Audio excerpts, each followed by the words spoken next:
while considering a neurological case, it is better to see evaluations from the family history point of view. Coming from family history, then coming to the developmental history of the disorder, physical examination.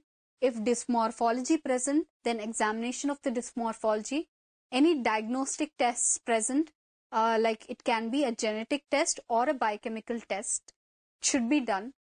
After genetic testing, genetic counseling is mandatory, and direction of patient to support groups or informational resources is necessary. Coming to the applications of genetic testing, here let's take example of Huntington's disease.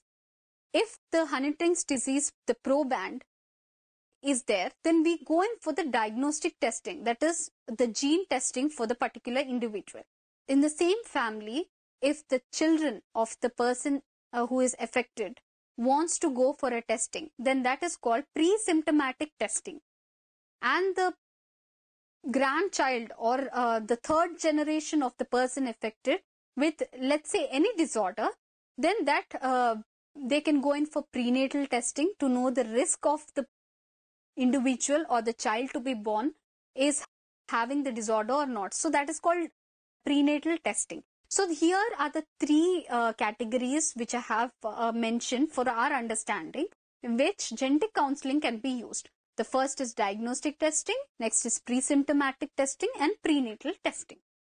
Genetic testing may be used for medical management and also personal decision making.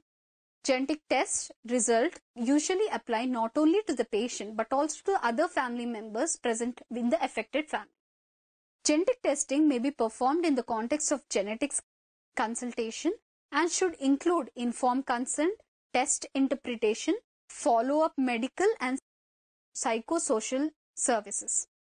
What if there is no genetic testing?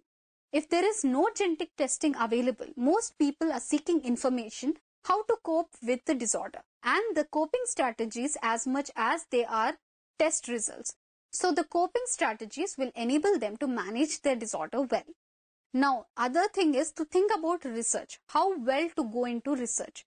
If there is research, then there will be various genetic testing which will come into the market. So genetic counseling, genetic testing should comprise of primary health care, that is the physicians, genetic professionals, that is the genetic counselors, and the patient.